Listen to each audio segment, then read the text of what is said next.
On est à l'antenne dans quelques secondes.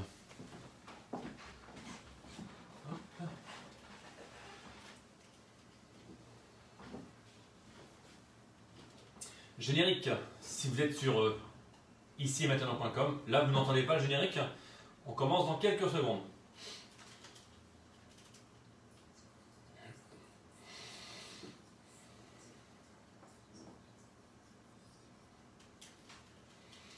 Bonjour à toutes, bonjour à tous, double live comme d'habitude, on garde les bonnes habitudes, nous sommes mardi 17h, nouveau petit module, une nouvelle émission pendant 30 minutes à peine, 30 minutes avec Olivier Bay pour ceux qui découvrent le concept. Je m'appelle Olivier Bay, c'est facile, le nom a été trouvé par le directeur d'antenne, je n'ai su pour rien, je dis ça par rapport au thème de Lego. Il y a 15 jours on dit ah ça va en plus c'est le nom de l'émission, Lego, t'as mis ton nom dans l'émission, je dis non, je précise que je n'ai pas choisi le nom de l'émission. Aujourd'hui, le thème, c'est la victimisation. Et à chaque fois, je vais l'aborder, comme tous les autres mardis, à travers une déclinaison de mon concept « La vie, c'est important », comme un portant de vêtements. Si vous m'écoutez ici, vous savez ce que c'est mon concept. Si vous m'écoutez ici, sur ici et maintenant.com, peut-être que vous ne connaissez pas ce concept. Allez fouiller, allez googliser « La vie, c'est important », un spectacle où l'habit fait moine et chacun des personnages que j'incarne, que je joue, que ce soit en spectacle, que ce soit en conférence, en atelier, en interventions diverses, quelle que soit la déclinaison, à chaque fois le personnage, le rôle joué est un prétexte, une porte d'entrée pour accéder à une méthode de travail sur soi, pour accéder à l'étude entre guillemets d'une thématique, d'une notion. Et aujourd'hui, on va parler de la victimisation. Parfois je me déguise, parfois pas, ça fait un petit moment d'ailleurs je ne me suis pas déguisé, peut-être que je vais y repenser pour une prochaine émission. Aujourd'hui la victimisation, comment on va en parler ? À travers quel personnage, à travers quel point de vue. Je ne partage que mon point de vue, vous avez le droit de ne pas être d'accord et je vous autorise à téléphoner au 08 92 23 95 1, 08 92 23 95 1 pour partager votre point de vue sur cette thématique de la victimisation. Donc, on a tous connu cette phrase « Ouais non, c'est pas moi, c'est lui qui a commencé, c'est pas moi !» Ça vous rappelle rien? Si, réfléchissez. On a tous connu des situations comme ça, avec un instituteur, avec un parent, un grand frère, un professeur, où forcément on dit on se plaint, c'est pas moi, c'est lui qui a commencé, c'est ça. Là déjà ça commence un petit peu très jeune dans l'enfance, la possibilité de se victimiser sur une chamaillerie, sur une querelle, sur une dispute. Donc les pleureurs, les pleureuses, bienvenue pour cette émission de la victimisation. Alors c'est qui la victime? C'est celui qui pleure ou celui qui est juste à côté? C'est celui qui se dit victime ou c'est celui qui va victimiser? On va en parler. Vous connaissez tous Calimero? Ah oui, c'est trop injuste. Ah oui, Calimero, j'en ai parlé sur les réseaux sociaux ce matin. À chaque fois, je fais un petit post, une petite publication pour annoncer le thème du jour. Et aujourd'hui, j'avais mis notre ami Calimero dans sa coquille. On avait parlé de coquille la semaine dernière. Je vais chercher sur la vidéo précédente. Et donc Calimero, oui, c'est trop injuste. Le pauvre, c'est une petite victime. Alors est-ce qu'on fait notre Calimero ou est-ce qu'on doit faire autre chose pour ne pas être Calimero? On va en parler aujourd'hui. Alors, c'est qui la victime? Victime de qui ou victime de quoi? On m'a écrit sur un réseau ce matin. C'est un petit peu l'histoire de l'œuf et de la poule. C'est lui qui a commencé, non c'est lui, non c'est pas moi. On va voir ça. Donc, il y a ceux qui se plaignent tout le temps, effectivement, et il y a ceux qui se plaignent qu'on se plaigne tout le temps. Qu'on en a marre de voir les autres se plaindre tout le temps. C'est plus possible. Donc, c'est assez franco-français, effectivement, de se plaindre. Je crois même que c'est l'image qu'on a en général dans le monde entier des Français. Ah oui, les Français, c'est ceux qui se plaignent tout le temps, c'est ceux qui n'aiment pas les changements, ou plutôt qui veulent les changements mais sans rien changer. Ça, c'est très franco-français. Je veux bien les changements, mais sans rien changer. Donc forcément, on se plaint et on est tout de suite des victimes. Donc on n'est jamais content. Ça, c'est un petit peu l'image des Français. Mais en même temps, est-ce qu'il y a plus de victimes en France ou pas? Je ne sais pas, je vous laisse répondre à cette question. En même temps, vous allez me dire, en ce moment, c'est très facile d'être victime, c'est très facile aujourd'hui de se plaindre, vu la situation qu'on traverse. Et si on écoute les médias dans notre journée, forcément, on a plein de raisons, bonnes ou moins bonnes. Je vous laisse juge, déplacer le curseur comme vous voulez, de dire qu'effectivement, la vie est très difficile. À partir de ce constat-là, c'est facile de se victimiser. On va en reparler. Donc, alors pourquoi? On a effectivement aujourd'hui toutes les raisons de se plaindre, en théorie, mais à l'opposé, il y a toujours des gens qui, malgré ce qui se passe, réussissent à être positifs, réussissent à voir le verre à moitié plein. Donc c'est une question de choix. Ces gens-là, cette deuxième catégorie, ils sont toujours là pour vous booster, ils sont là pour vous apprendre à vous relever, à avoir le positif. Eux sont à l'opposé de ceux qui se victimisent. Donc, pour se remettre debout, c'est-à-dire j'ai une petite image par rapport à ça. Souvent, en coaching, en général, on emploie cette image-là. Imaginez, vous êtes allongé par terre et je vous demande de vous relever par le col. Pensez à l'image. On ne peut pas se relever soi-même. Mécaniquement, ce n'est pas possible de me relever moi-même. Quelqu'un peut me relever, mais moi-même, je ne peux pas. Heureusement, il existe plein de façons de se relever, sur la métaphore, dans la vie, par rapport à suite à un coup dur. Mais c'est vrai que se relever soi-même, c'est pas forcément facile. Donc du coup, c'est une raison de plus pour se victimiser, dire bah oui, je suis tombé, c'est trop dur, la vie, etc. Donc on va en parler. Et forcément, on verra comment, lorsque quelqu'un est au sol, on va l'appeler la victime, est-ce qu'elle est face à quelqu'un qui la regarde et qui la victimise encore plus, ou est-ce qu'on peut être un petit peu les deux à la fois? Une mini parenthèse, parce que ça pourrait faire l'objet intégral d'une émission, je ne parlerai pas volontairement des PN, des pervers narcissiques, c'est une thématique qui est assez à la mode. Mais effectivement, entre le bourreau et la victime, souvent on pense à ces images-là de pervers narcissiques, mais je n'aborderai pas ce sujet exprès. Donc comment font tous ceux qui ont des raisons de se plaindre et qui malgré tout ça montrent en permanence un visage plutôt optimiste, un visage à l'opposé de la victimisation? Donc il y a le mental, pour ça, il y a l'esprit, il y a la façon de voir les choses, de relativiser, le focus, l'intention, le détachement, la prise de conscience, la prise de recul, le libre arbitre, la connaissance de soi. Tout ça, c'est plein de termes qu'on a déjà abordés dans les émissions précédentes. C'est plein de termes qu'on retrouve dans le concept « la vie, c'est important ». Donc j'aime l'idée que les termes soient en interdépendance. On va voir aujourd'hui qu'il y a plein de thèmes que j'ai déjà abordés qui vont revenir dans cette thématique, dans ce traitement de la victimisation. Alors il y a plein d'outils, je ne vais pas lister tous les outils, je vais en lister quelques-uns seulement, mais une fois de plus, quel que soit le terme abordé, on voit bien qu'ils sont tous en interdépendance, et effectivement les gens qui ont tendance à se victimiser, ils vont aller piocher n'importe où, quel que soit le thème, quelle que soit la raison, une occasion de se victimiser davantage et de renforcer ce statut. D'où l'importance, et j'y reviens à chaque fois, de l'authenticité, mais surtout de se connaître pleinement pour réussir à relativiser ce qui se passe, quelle que soit la situation. D'ailleurs, et je le dis effectivement également ça, je dis ça si souvent également, excusez-moi, je bafouille, je dis souvent qu'on est au volant du véhicule le plus perfectionné. Le véhicule, c'est quoi? C'est le corps humain. Et d'ailleurs, à ce propos, on ne nous apprend pas forcément à piloter ce véhicule. Et on préfère diffuser du négatif autour de nous. Je dis souvent que les journalistes, c'est l'une des phrases qu'on leur dit lorsqu'ils rentrent à l'école, vous n'êtes pas là pour parler des trains qui arrivent à l'heure. Et puis ils sont éduqués, et puis du coup, on arrive à la télé, qu'est-ce qu'on voit? On voit que du négatif. Et on est presque conditionné pour voir que ce négatif. Donc forcément, lorsqu'on n'a pas appris à conduire notre propre véhicule, si on ne sait pas conduire, on se prend des murs. Voilà. Et après on dit, c'est la faute du mur. Ben ouais, c'est la faute du mur. Forcément, il faut bien trouver des raisons à l'extérieur de soi-même pour justifier son statut de victime. Donc comme à chaque fois, je vais quand même définir la victimisation. Donc définition, il y a deux définitions et c'est presque deux points de vue opposés. La première, elle est très simple. Vous tapez victimisation sur Google, fait de transformer quelqu'un en victime. Fait de transformer quelqu'un en victime. Il y a quelqu'un qui est devant moi, je la mets au sol dans mon geste, je la transforme en victime. C'est une des définitions de la victimisation. Mais il y a l'autre, qui est encore plus développé, c'est la victimisation et le sentiment excessif et exagéré d'être une victime. Donc soit on attribue le statut de victime, soit on s'attribue à soi-même ce même statut. Donc je répète, soit on va mettre quelqu'un dans ce statut de victime, on va montrer quelqu'un, on va le victimiser, on va le mettre, l'installer dans ce statut de victime, soit on va s'installer soi-même et on va entre guillemets se victimiser soi-même. Ça revient un petit peu à l'image de la poule et de l'œuf. Est-ce que je suis la victime ou est-ce que c'est l'autre la victime? Est-ce que c'est l'autre qui me rend victime ou est-ce que c'est moi qui m'auto-proclame victime? On va essayer de voir ça. Il existe donc différents passages en fait, du statut de victime réelle à victime ressentie. Cela réside dans la simple façon d'observer en fait les faits. Comment j'observe une situation?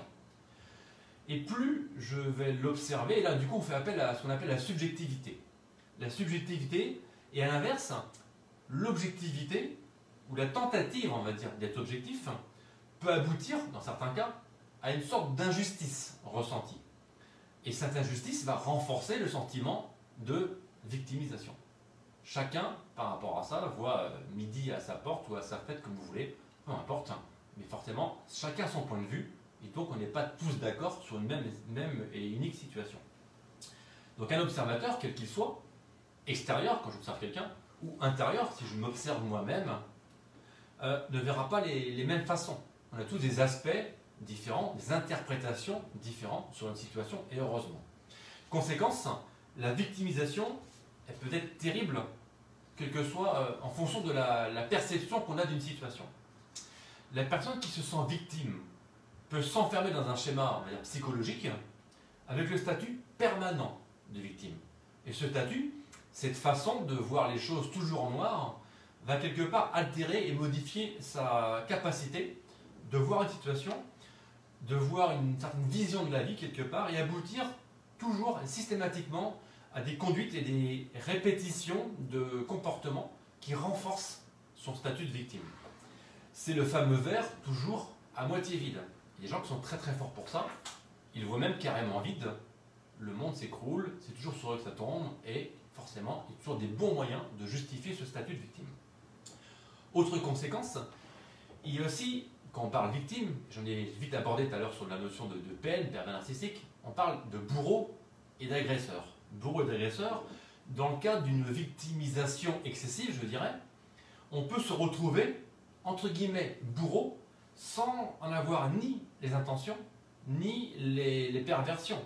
En fait, c'est toujours l'autre qui a tort, et pour l'autre, on est toujours l'autre qui est victime de notre mal-être. Et si je me repose sur l'autre toujours les mots MAX qui sont les miens, forcément, je vais me victimiser en accusant l'autre. Je termine tout de suite sur cette notion, je ferme la parenthèse, bourreau-victime. Alors effectivement, la France, j'ai un peu cassé sur la France, le franco-français, je me plains tout le temps, c'est dur. Effectivement, aujourd'hui, actuellement, particulièrement, on a plein de raisons de trouver, des bonnes et mauvaises raisons, de trouver des prétextes à renforcer ce côté négatif qui est un peu trop naturel ou facile présent, on va dire, chez les Français. Donc d'où vient quelque part cette sorte de culture, cette sorte de réflexe en France de nourrir la victimisation? C'est comme s'il y avait un culte de la victimisation en France, on n'arrête pas de se plaindre, ou de recevoir ou d'entendre des gens qui se plaignent, d'entendre des plaintes. Alors on parlait la semaine dernière de gratitude, petite parenthèse, et de cette capacité dans la gratitude d'être satisfait de ce qui nous entoure, de ce que nous avons. Et j'avais dit attention de ne pas confondre avec la reconnaissance. Gratitude et reconnaissance sont deux choses différentes. J'avais dit que la gratitude c'est un sentiment que je ressens, et la reconnaissance c'est quelque chose que je reçois. Et bien dans cette reconnaissance, on a tous, à un moment de notre vie, ressenti le fait d'être victime par rapport à une situation. On n'était pas content, on a ressenti ça comme injuste.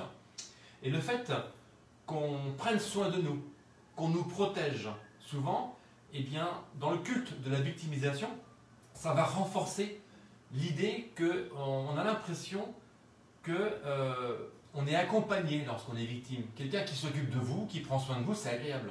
Donc du coup, cette reconnaissance qu'on peut nous apporter peut nourrir indirectement un sentiment de victimisation. Et ça peut être plutôt agréable et ça peut, comment dire, faire un état permanent qu'on entretient, consciemment ou inconsciemment.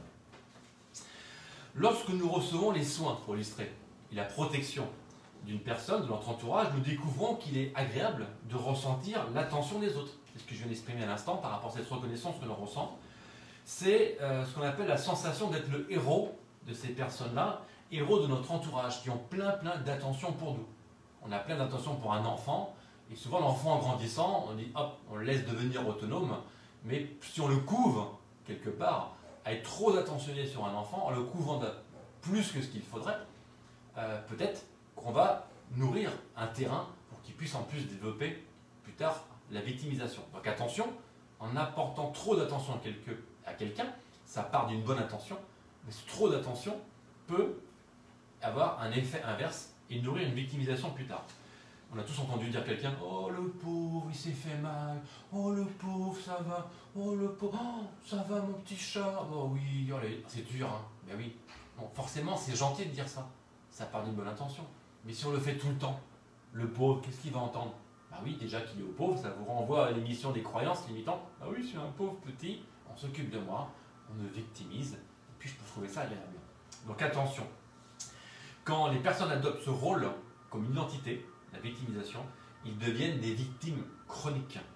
Et cette identité est soutenue par le culte de la victimisation, ce que j'ai dit il y a quelques instants, dans lequel nous vivons, dans lequel une société qui renforce le négatif assez facilement. C'est très facile, journaux, télé, n'importe où, radio, d'entendre du négatif. Donc, ici et maintenant, c'est une radio qui diffuse des informations différentes.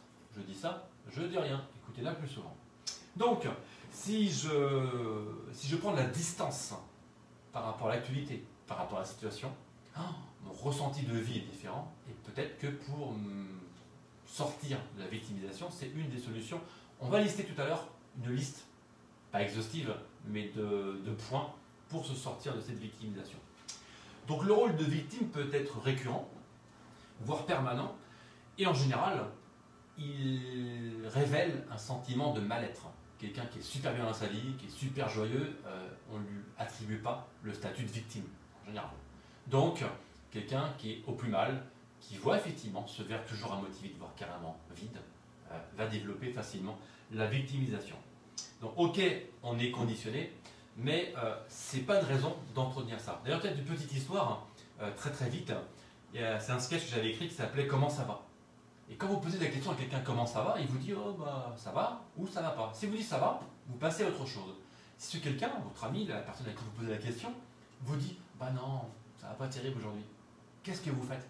Vous intéressez à lui. Ah bon, mais qu'est-ce qui se passe? Tu veux qu'on parle? Qu'est-ce qu'il y a? Il y a un problème. C'est bizarre ce réflexe qu'on a de s'intéresser à quelqu'un qui ne va pas, de s'intéresser au négatif.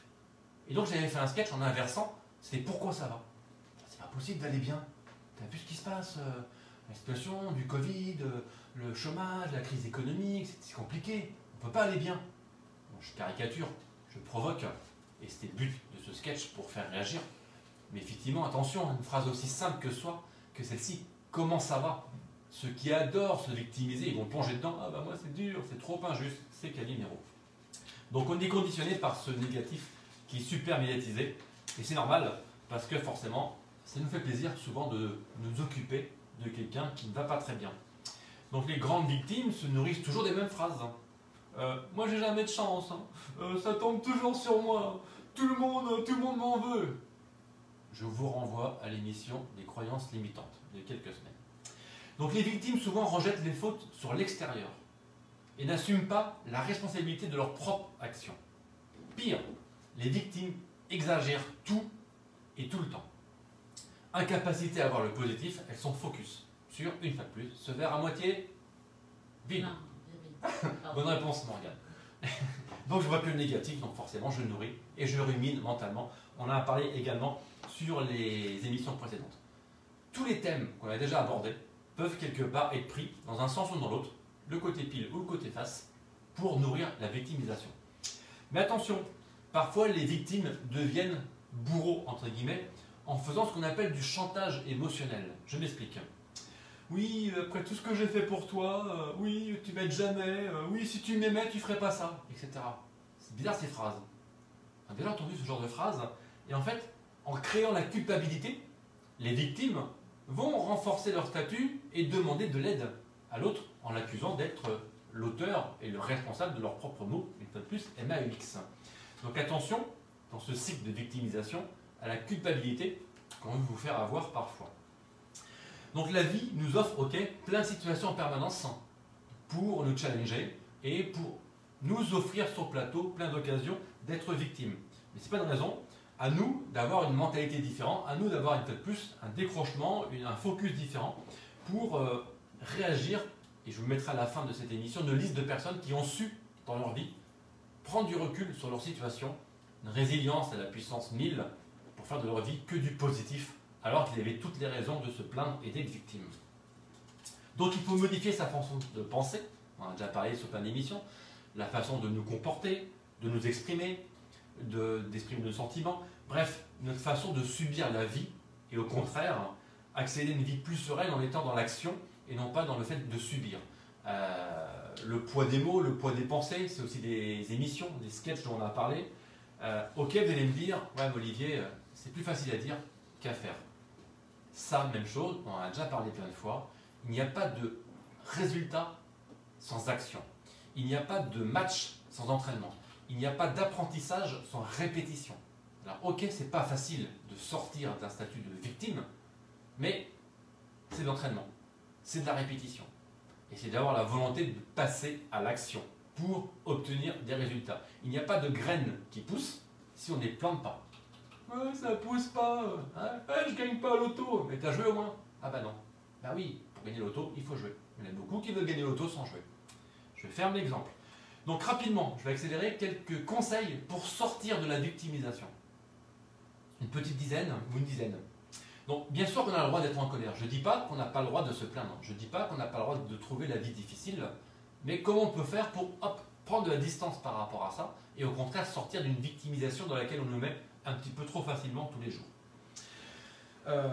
Parce que si on n'en sort pas, on peut aller droit dans le mur, comme je l'ai dit tout à l'heure. Les mots du corps, MAUX, sont des indicateurs. Je dis souvent que le corps parle. Et si je n'écoute pas le corps, le mal a dit, le corps va s'exprimer. Et plus le corps va s'exprimer, et moins je vais l'écouter, plus ça va nourrir le sentiment de victimisation. Dire ma vie est dure, mais je ne sais pas pourquoi, je ne me sens pas bien, etc. Donc quelques critères, quelques notions pour se défaire de ce sentiment de victimisation. 1. Reconnaissez et libérez-vous de la frustration.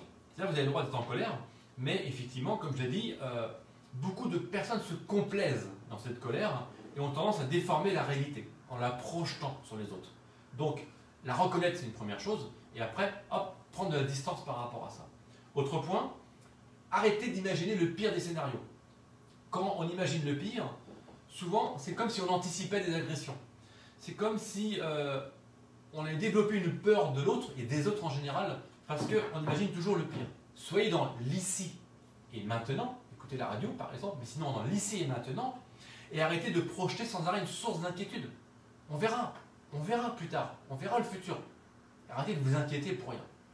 Autre point pour vous sortir de la victimisation, ayez à l'esprit que personne ne vous doit rien. Lorsque vous pensez que quelque chose vous est dû, vous l'obtenez et que vous ne l'obtenez pas, forcément ça crée de la frustration, ça crée de la déception. Et ça peut même créer de la colère. Et cette colère peut ensuite générer et nourrir une sorte de victimisation. Affirmez-vous et communiquez clairement vos désirs. Assumez vos pensées, vos besoins, vos sentiments, exprimez-les clairement et ne soyez pas dans l'attente que l'autre comprenne. Parce qu'en fait, si l'autre ne donne pas ce que vous attendez, forcément, vous allez être déçu. Donc n'exagérez pas l'attente dans laquelle vous êtes, mais ne vous empêchez pas d'exprimer vos désirs. Fixez-vous des limites clairement. Apprenez à fixer vos limites et à vous faire respecter. Cela vous permet de vous protéger et d'affirmer clairement vos envies, vos goûts, ce que vous êtes prêt à recevoir, prêt à faire vis-à-vis des autres. Et c'est aussi un bon moyen de respecter de repérer ceux qui ne vous respectent pas. Et ceux qui ne vous respectent pas, ils rentrent quelque part dans votre sphère, ils n'acceptent pas vos limites. Et quelque part, en prenant distance par rapport à ces gens-là, c'est plus simple de ne pas être victime. Identifiez vos pensées négatives pour transformer nos pensées en pensées constructives, en pensées positives.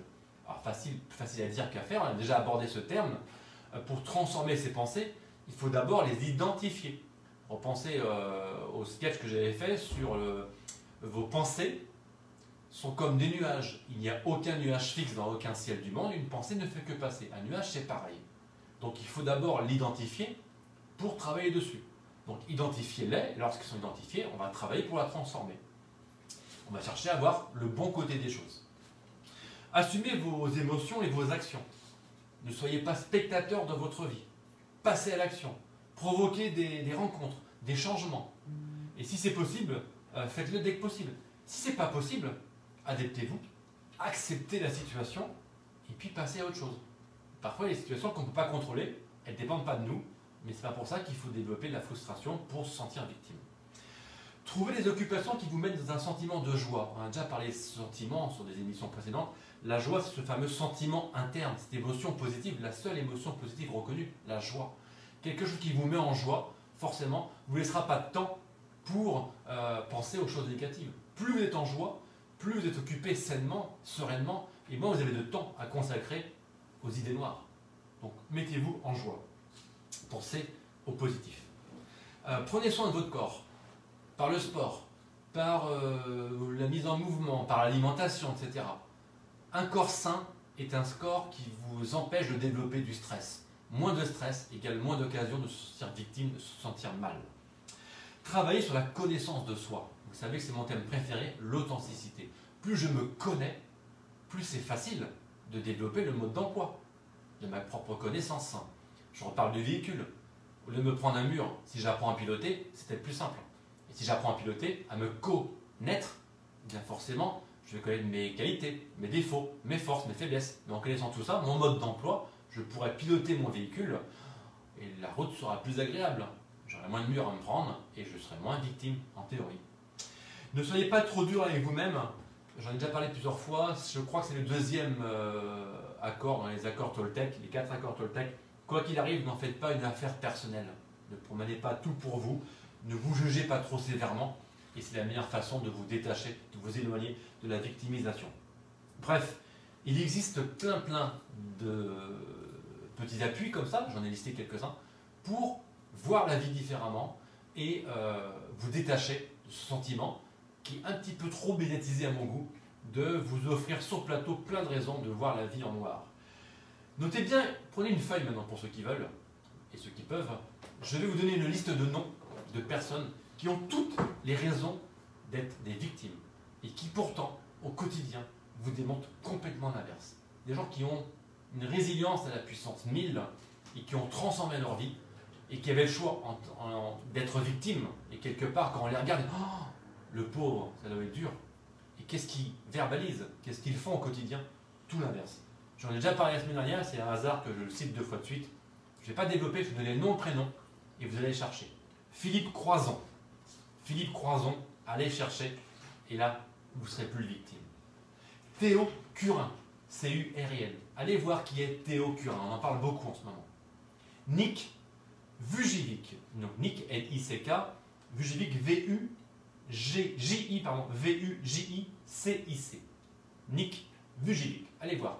W. Mitchell, M-I-T-C-H-E-2-L, j'en ai parlé plusieurs fois. C'est de lui que vient cette grande phrase, et que je la cite souvent, on la voit même citée sur plein de conférences. Dans la vie, ce qui vous arrive, je vais la faire bien, excusez-moi. Dans la vie, c'est pas ce qui vous arrive le plus important. C'est qu'est-ce que vous faites de ce qui vous arrive. C'est pas ce qui vous arrive le plus important, c'est qu'est-ce que vous faites de ce qui vous arrive. Ça, c'est W. Mitchell. Quand vous verrez son parcours, vous comprendrez pourquoi il a choisi de ne pas être une victime. Un autre nom, Rania, R-A-N-I-A. Elle est décédée il y a quelques semaines, on a beaucoup parlé d'elle. C'était tout sauf une victime. Tant que vous vous sentez victime, vous en êtes une. Ça, c'est une citation de Morgan Freeman. Et justement, séquence citation maintenant pour terminer l'émission.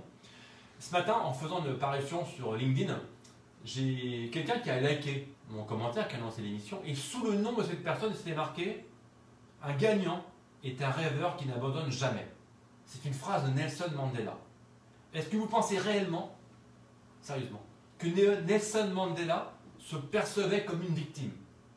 D'après vous, je vous laisse répondre à cette question. Si oui, alors il l'a bien caché.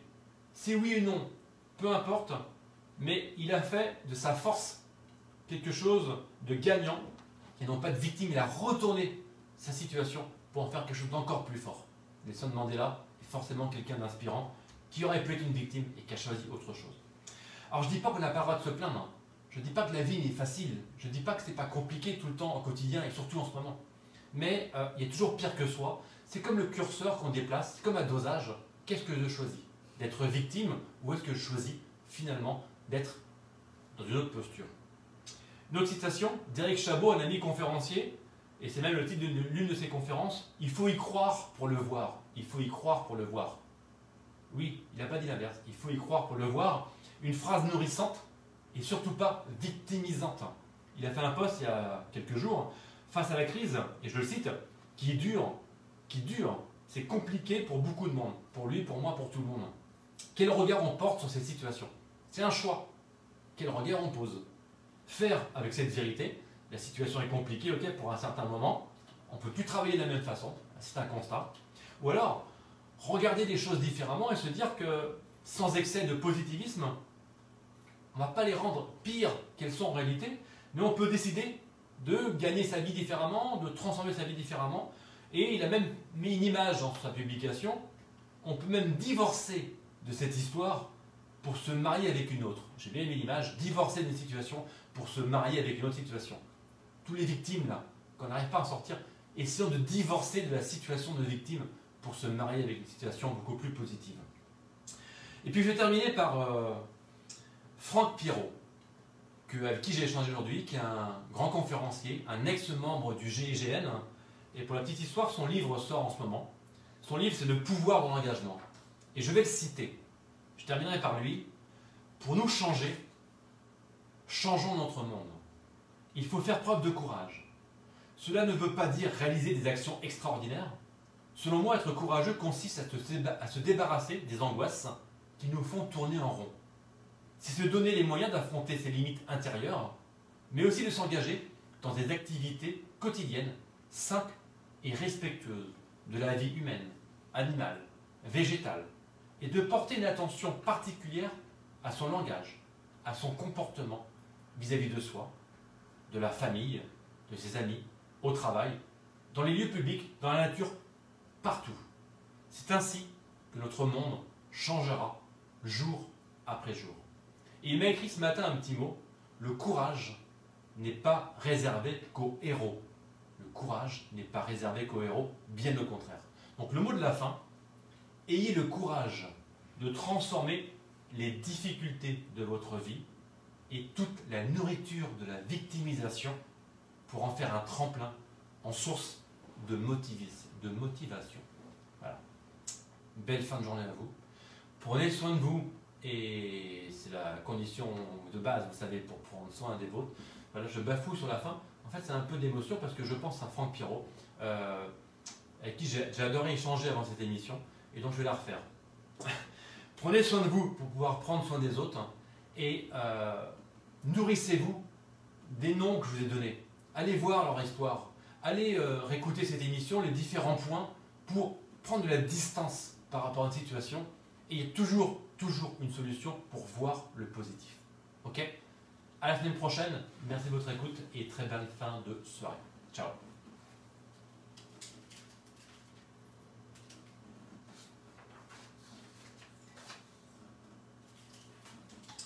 Donc là, c'est le jingle sur la radio ici maintenant. Pour vous, il faut aller couper l'enregistrement. Ça bafouillait sur la fin, mais l'essentiel était dans l'intention. À très vite et promis, je réponds à vos commentaires, que ce soit sur YouTube ou sur la page La Vie. C'est important. Prenez soin de vous pour pouvoir prendre soin des autres. C'est essentiel. Merci.